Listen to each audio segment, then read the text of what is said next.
Indo British advanced pain clinic నొప్పి మాయం surgery దూరం ఫర్ అపాయింట్మెంట్స్ 9155515563.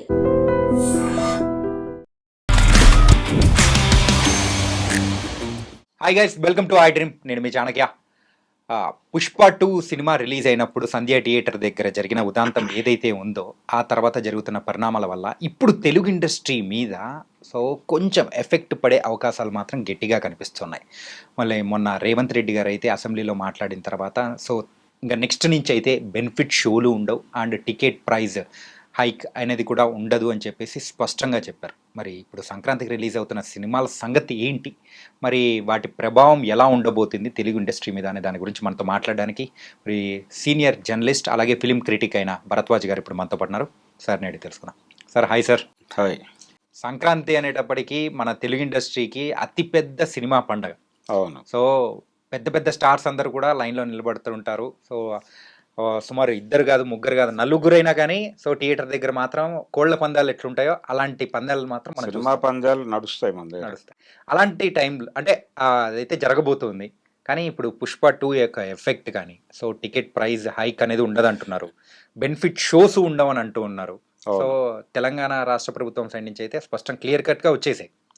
మరి ఎలా ఉండబోతుంది అంటారు దీని గురించి? అంటే బెనిఫిట్ షోస్ అనే మాట వాడేస్తున్నారు, కానీ మీరు ఈ మాట వాళ్ళు వాడటం మానేసి ప్రీమియర్స్ అంటున్నారు.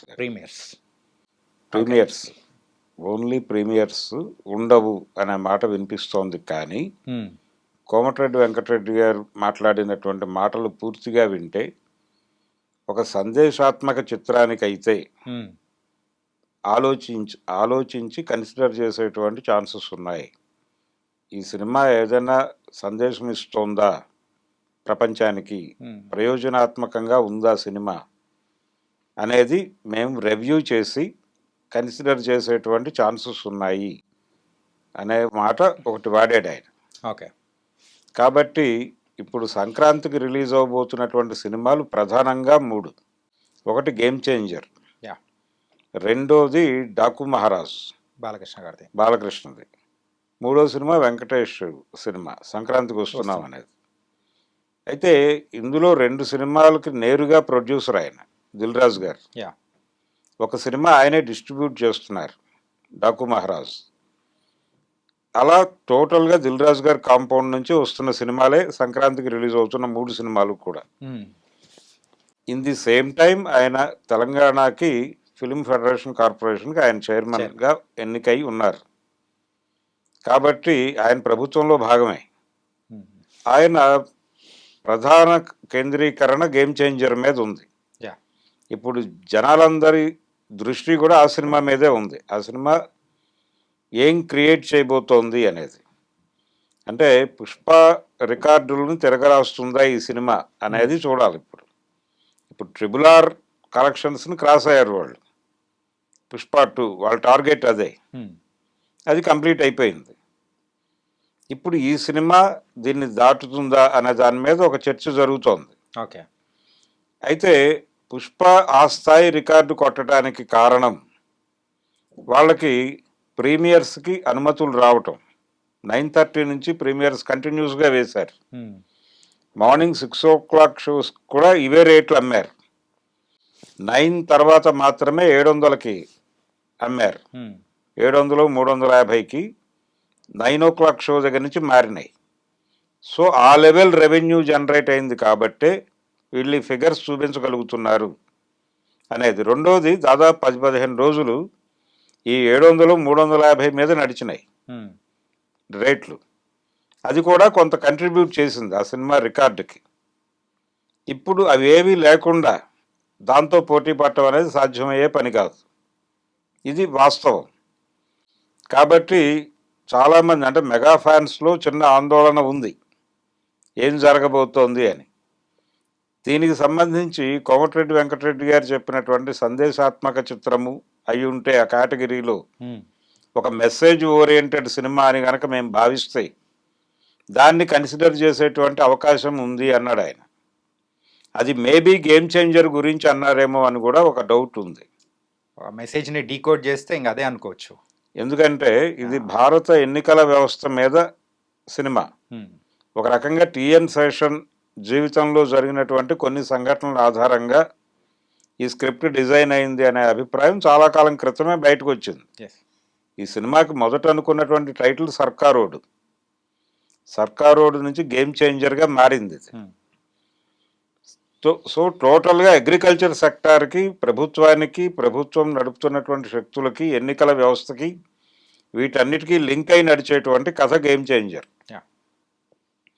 అందుకని డెఫినెట్గా ఇది సందేశాత్మక చిత్రాల కేటగిరీలోకి వస్తుంది. ఆ కేటగిరీలో దీన్ని స్పెషల్గా రివ్యూ చేసి దిల్ రాజు గారు అన్నట్టు ఆయన అమెరికా వెళ్తూ ప్రీ రిలీజ్ ఈవెంట్కి వెళుతూ ఈ సినిమాకి ప్రీమియర్స్ ఉంటాయి, అలాగే రేట్ల హైక్ కూడా ఉంటుంది అని చెప్పారు ఆయన. దీనికి ప్రభుత్వం ఆమోదించేటువంటి ఛాన్స్ ఉంది ఈ కేటగిరీలో. తద్వారా వాళ్ళు పుష్పతో పోటీ పడటానికి సిద్ధమైపోతారు. దీనికి వరల్డ్ మార్కెట్లో కూడా వీళ్ళు కొంచెం బిగ్ స్కేల్లో రిలీజ్ చేసే ప్రయత్నాల్లో ఉన్నారు. సో ఇప్పుడు టార్గెట్ 1800 crore అనేది ప్రోగ్రామ్. 1500ని క్రాస్ అయ్యారు వాళ్ళు. 1500తో ఇంతకుముందు బాహుబలి 2 ఉంది, దాన్ని క్రాస్ చేశారు వీళ్ళు. క్రాస్ చేసి 16 అంటున్నారు, 18 దాకా వెళ్ళొచ్చు. లాంగ్ రన్ కంప్లీట్ చూసుకుంటే 18 వరకు వెళ్ళే ఛాన్సెస్ ఉన్నాయి. కానీ దాన్ని క్రాస్ చేయాల్సి ఉంటుంది. 2000 crore అనేది వాళ్ళ ఒరిజినల్ ప్రోగ్రామ్. 2000కి చేరుతుందా లేదా అనేది పక్కన పెడితే 18 వరకు చేరే ఛాన్సెస్ అయితే కనిపిస్తున్నాయి. అందుకని గేమ్ చేంజర్ టార్గెట్ ఇప్పుడు 2000 crore మారింది. ఆ రేంజ్కి వెళ్ళాలంటే ఆ లెవెల్ ప్రీమియర్స్, ఆ లెవెల్ హైప్, ఆ లెవెల్ మానియా కూడా క్రియేట్ చేయాల్సి ఉంటుంది. నిజానికి అమెరికాలో జరిగినటువంటి ఈవెంట్ కూడా మామూలుగానే జరిగింది. ఇప్పుడు ఇండియాలో ప్రీ రిలీజ్ ఈవెంట్స్ మొదలు పెడతారు. మొదలు పెట్టినప్పుడు ఈ ఈవెంట్స్ నుంచి వాళ్ళు ఏ లెవెల్లో సినిమాని హైప్ చేయగలరు అనేది చూడాలి. ఇదంతా కూడా అంటే పుష్ప 2 అనేటువంటి సినిమా ప్రమోషనల్ యాక్టివిటీస్కి సంబంధించి ఒక కొత్త మార్క్ని క్రియేట్ చేసింది. వాళ్ళు పాట్నా ఈవెంట్ దగ్గర నుంచి చూసుకుంటే వాళ్ళ సినిమా రేంజ్ పెంచుకుంటూ వెళ్ళారు.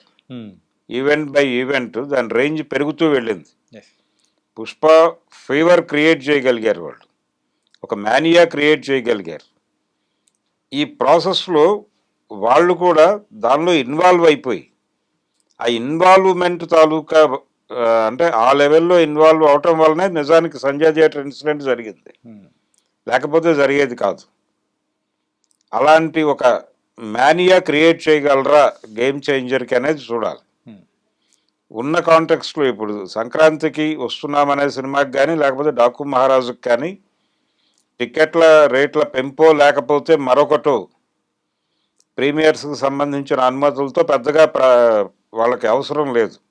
కానీ ప్రొడ్యూసర్ నాగవంశీ గారు మాత్రం సో ప్రీమియర్స్ కానీ లేదా టికెట్ ప్రైస్ హైక్ కానీ లేకపోతే కష్టము, దాని గురించి దిల్ రాజు గారు వచ్చిన తర్వాత ఆయనతో కలిసి మాట్లాడతాము, ప్రభుత్వాన్ని కూడా మీట్ అయ్యే అవకాశాలు అనేది కూడా ఉంటాయని కూడా చెప్పాడు ఆయన. అయితే ఆయనకు సంబంధించిన అభిప్రాయం కానీ గతంలో కూడా ఇలాంటి ఒక సందర్భాన్ని బాలకృష్ణ గారు ఫేస్ చేశాడు. అఖండ రిలీజ్ టైంలో ఏపీకి సంబంధించి అక్కడ జగన్మోహన్ రెడ్డి గవర్నమెంట్ ఉన్నప్పుడు టికెట్ల రేట్ల పెంపుకు సంబంధించి వాళ్ళు కొంత కఠినంగా వ్యవహరించారు. చాలామంది వెళ్ళి ముఖ్యమంత్రిని కలవటము, ఏదో సందర్భంలో ఆయనతో ఒక ఆమోద ముద్ర తీసుకోవటం ఇలా జరిగినాయి. కానీ బాలకృష్ణ గారు అలా ఏమీ చేయలేదు, వదిలేశాడు ఆ సినిమాని. ఏ రేట్లతో నడుస్తుందో ఆ రేట్లకే నడిచింది, ఆ రేట్లలోనే అది ఒక రికార్డు క్రియేట్ చేసింది. అదే ధోరణితో దీనికి కూడా వెళ్ళిపోయే ఛాన్సెస్ ఉన్నాయి, డాకు మహారాజుకు కూడా.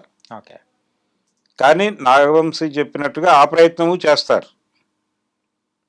అయితే కోమటిరెడ్డి గారు చెప్పినట్టుగా ఈ సినిమాకి సంబంధించి కూడా సినాప్సస్ అవన్నీ సమర్పించి ఒక రివ్యూకి పంపించి గవర్నమెంట్కి వాళ్ళు వాళ్ళ దీనిలో ఓకే అనుకుంటే, అంటే ఇప్పుడు పుష్ప 2కి సంబంధించి వచ్చిన క్రిటిసిజం ఏమిటి, ఒక స్మగ్లర్ పాత్ర, ఏ సందేశం ఇచ్చారు ఈ సినిమా నుంచి, ఇవన్నీ మాట్లాడారు. ఇలాంటి ఇబ్బందులు ఈ సినిమాల నుంచి కూడా లేవు, ఇది సకుటుంబ సినిమా, లేకపోతే ఇది ప్రతి ఒక్కరూ చూసి ఆనందించదగ్గ సినిమా, ఒక జీవితం గురించి మనకు కొత్త కోణంలో చూపించినటువంటి సినిమా, ఇలాంటి అభిప్రాయాలు ఏమైనా కలిగితే పాజిటివ్ అభిప్రాయాలు, ఈ అభిప్రాయాల ప్రాతిపదికన కూడా ప్రభుత్వం పాజిటివ్ నిర్ణయం తీసుకునే ఛాన్సెస్ ఉన్నాయి. ఒకటేమో సందేశాత్మక చిత్రం అని ఆయన ముందే చెప్పారు కాబట్టి గేమ్ గేమ్ చేంజర్కి అయితే ఇబ్బంది లేదు. ఈ 2 సినిమాలకు సంబంధించి ఎలా చేస్తారు అనేది చూడాలి. ఓకే.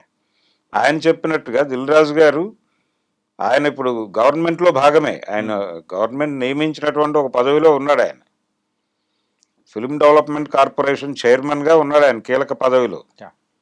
సో ఇప్పుడు ఆయన ముందు 2 బాధ్యతలు ఉన్నాయి. ఒకటి పుష్ప 2కి సంబంధించిన ఇష్యూని సాల్వ్ చేయటము, దాన్ని క్లోజ్ చేసి వీళ్ళ మధ్య ఒక సానుకూల వాతావరణాన్ని నింపాల్సిన పని కూడా ఆయన మీదే పడే ఛాన్స్ ఉంది.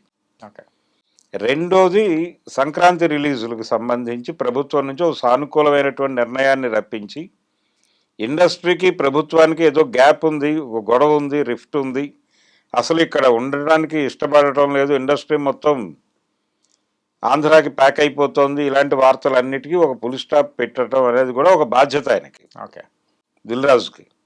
సో ఈ బాధ్యతలన్నీ ఆయన ప్రాపర్గా నిర్వహిస్తే హ్యాపీ, ఎవరికి ఏ ఇబ్బంది ఉండదు. మ్యాక్సిమం ఆయన సాల్వ్ చేయగలడని నేను అనుకుంటున్నాను.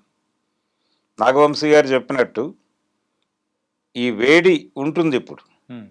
నెమ్మదిగా ఈ పుష్ప 2 టీం నుంచి ఒక పాజిటివ్ సైన్ గవర్నమెంట్కి ఇప్పించేస్తే కొంత కూల్ అయ్యే అవకాశం ఉంది.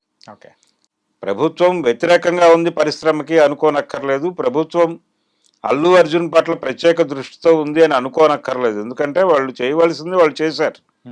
ఈ ఇన్సిడెంట్ జరగడానికి ముందు, ఈ ఇన్సిడెంట్ తర్వాత జరిగిన కార్యక్రమాల్లో వీళ్ళ లాప్సెస్ కూడా బలంగానే ఉన్నాయి, వీళ్ళ లోపాలు కూడా ఉన్నాయి. ఆ లోపాలను వీళ్ళు అంగీకరిస్తే సమస్య సాల్వ్ అయిపోతుంది. దానికి వీళ్ళని సిద్ధపరచడం అనే పని కూడా దిల్ రాజు గారి మీద ఉంది. ఇప్పుడు ఇండస్ట్రీ మేలు కోసం మీరు సారీ చెప్పండి అంటే చెప్పేస్తారు వీళ్ళు. ఆ బాధ్యత ఆయన తీసుకోవచ్చు. చిరంజీవి గారు ఢిల్లీ వెళ్ళి పావులు కదిపే కన్నా ఇది సుఖం, ఇది తొందరగా అయిపోయే వ్యవహారం.